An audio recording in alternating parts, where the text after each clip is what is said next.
За хамгийн нэгдүгээрт ил болгох асуудлыг хөндлөн. Яг гэвэл одоо чи эн чинь нууц яагаад байгаа тий. Та бүхэн анзаарсан бол засгийн газрын шийдвэрээр баггуу тооны аптекеруудыг ил болгосон боловч яг энэ гэрээ бол нууц хэвээр байгаа. Тэгэхээр ард түмний мэдэх эрхийг олгохын тулд энийг одоо нууцаас гаргах энэ асуудлыг тавина. За мэдээж өөрснөө танилцсан тий. Одоогийн байдлаар бол Эрдэнэс 5 толгойд албан хүсэлт явуулаад хариу ирээгүй байгаа. Өөрөөр хэлбэл Эрдэнэс 5 толгойгоос холбогдох тэр гэрээнүүд бөгөөд тэр протокол тэмдэглэлүүдийг ирүүлээгүй байгаа. Тэгэхээр мэдээж хамгийн түрүүнд төр хороо байгуулагдаад энэ асуудлаас эхэлнэ. Бүгднтэй нь уншиж танилцсан. Ялангуяа тэр хурлын тэмдэглэлүүд тэр хилцээнүүдийн үр дүн, тайлан тэднэртэй одоо танилцсан. За мэдээж энийг бол зөвхөн улсын хурлын гишүүд хийхгүй аль биесээр хяналт шалгалтын тухай хуулиараа шинжээчид хянан шалгагч нарыг томилох ёстой байгаа. Мэргэжлийн хүмүүс гэсэн үг. Тэр хянан шалгагч буюу шинжээчд маань тэр гэрээний үнийн дүн зэргүүттэй маш нарийн танилцаж тэр тооцоолол дээр нь сууж үнэхээр энэ нь бол Монгол улсын эрх ашигт нийцж байна. Эсвэл нийцэхгүй байна гэдэг тодорхой хэмжээний дүгнэлтүүдийг гаргана. Гэхдээ мэдээж бол тухайн тэр нөхцлүүдийг маш сайн судлах хэрэгтэй. Тэгээ өмнө яригдчихсэн тэр асуудлууд нь яагаад өөр болчихв гэдгийг бас судлах нь хамгийн бас нэг чухал зорилго байгаа.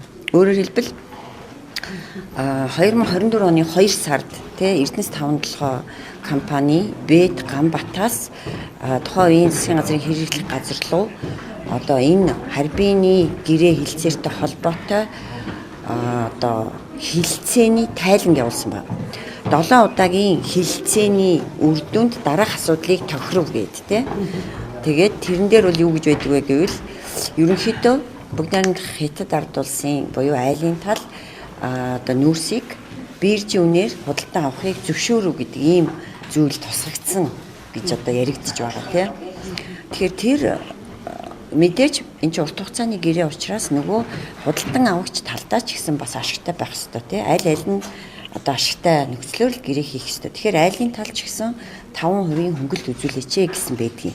Тийм санал тавьсан гэж байгаа. Гэтэл тэр одоо 24 оны 2 сараас хойш жилийн дараа яагаад энэ гэрээ хилцээр маань одоо тийм биш өөр нөхцөлтөө хийгдчихвэ буюу тогтвортой үнэтэй болоо. Тэгээд тэр нь одоогийн байдлаар бол 50-аас 60 долларын хооронд тавигдсан байна гэж яригдчихэж байгаа тийм. Яг нарийн тэр асуудлын судлаагүй танилцаагүй байгаа учраас мэдэхгүй байгаа юм. Тэгэхээр яагаад аль шатндаа тэр одоо тохирсон байсан нөхцөл нь өөрчлөгдчихвөө гэдгийг судлах ийм асуудал бас байгаа даа.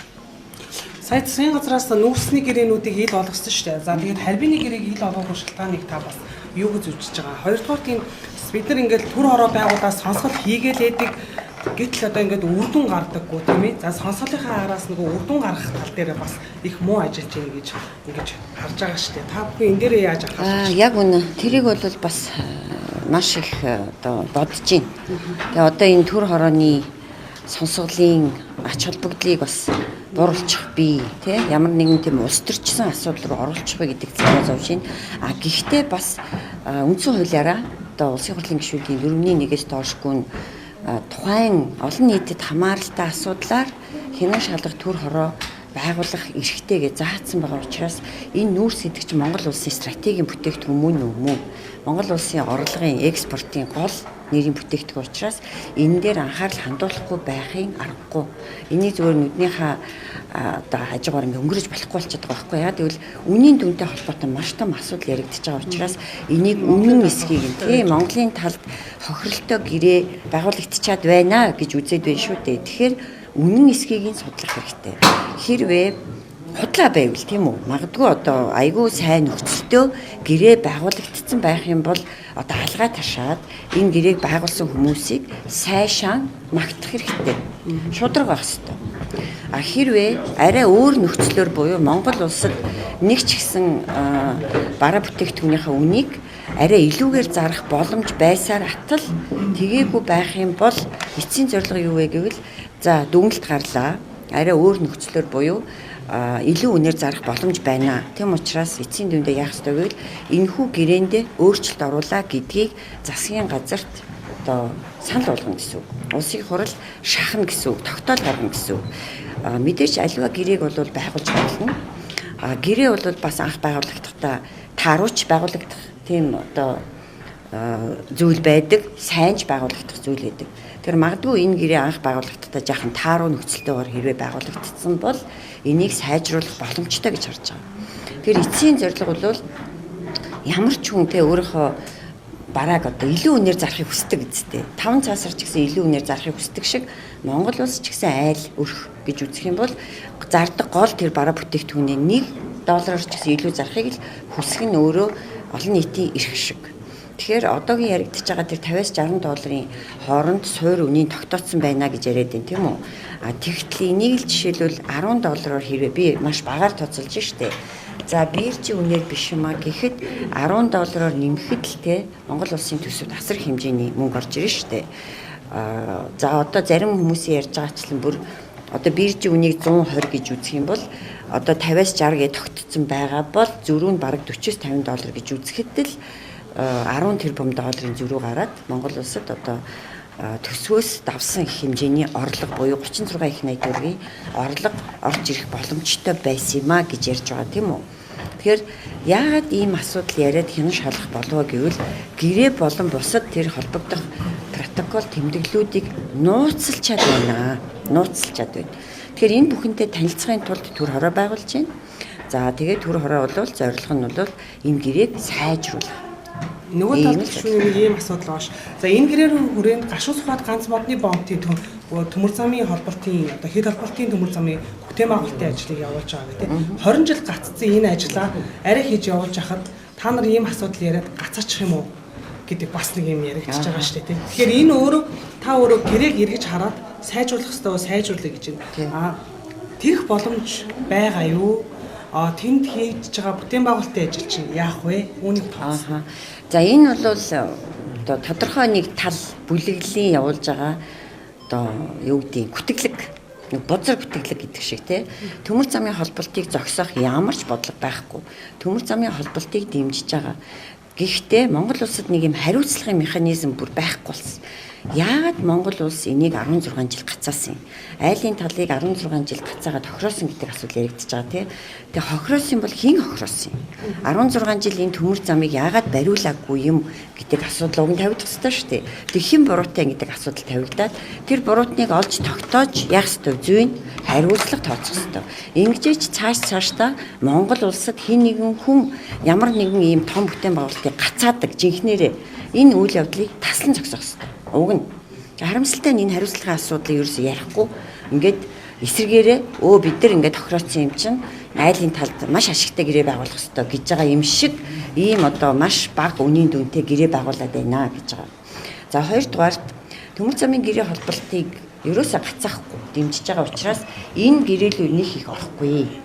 Бидний гол зорилго бол ерөөсөө л энэ нүүрсээ урт хугацаанд 250 сая тонныг борлуулахдаа яагаад ийм хямд үнээр тогтоочвоо гэдгийг л онцолж хянан шалгаж онцолж энэ гэрээг сайжруулах буюу засах үнийн дүнд нь өөрчлөлт оруулах энэ асуудлыг л засгийн газарт шалт үзүүлнэ. Дээрээс нэг зүйлийг нэмж хэлэхэд за альва бараа бүтээгдэхүүнийг бид нар ингээд бөөнөр нь заруул те мэдээж шамдардаг тий бөөнд нь гэж үнэ шүү дээ бөөний үнийн дүнгээр. За тэрэн шиг хэрвээ бид нэр мөнгийг урьдчилж авахаар тохирсон байсансан бол яах нь вэ? Бас арай хямдаар зарж болно тийм үү? Одоо яг нөгөө өмнөх 2012 оны Чалкогийн гэрээ гэж байгаа шүү дээ. Тэр үед яасан гэвэл Монгол улс мөнгийн төрүүлээд авчихсан байхгүй юу? Төрүүлээд авчихсан учраас яасан байх нь? Хямдаар тохирсон байж шүү дээ. Энэ чинь бизнесийн зарчим. Гэтэл энэ удаад болохоор мөнгийн бөөнөр нь төрүүлээд авсан уу гэвэл аваагүй. Авчихсан бол бас тэр мөнгөө эргээд эргэлдүүлж олно шүү дээ. Бизнесийн зарчмаар Монгол улсад ороод ирсэн мөнгийг чинь тий бид нар эргэлдүүлээд эсвэл бол нөгөө тэтгэвэр тэтгэмжээ нэмээд нөгөө байгалийн баялагийнхаа санд хуримтлуулад ингээд ашиглаж явах хэрэгтэй атал урьдчилж бөөн мөнгөнд орж ирсэн үг л орж ирээгүй. Энд чинь нэг шалтгаан байгаа. За хоёрт магадгүй төмөр замынхаа хил холболтын асуудал дээр энэ одоо нүүрсрээ баартэрсэн бол бас дахиад нэг хэрэгтэй. Гэтэл бас тийм юм байхгүй. Монгол улсын одоо тал Монгол улс буюу Эрдэнэс таван толгоогоос энэ төмөр замын хил холболтын ажлын хөлсийг 100% төлж байгаа гэж одоо би ойлгоод байгаа.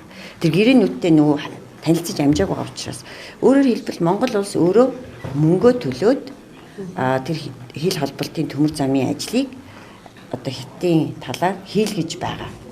Энэ бол бас яах вэ? Ингээд бас л бизнесийн хийх л ёстой ажил. Гэхдээ нэг зүйлийг бас анхаарах хэрэгтэй те.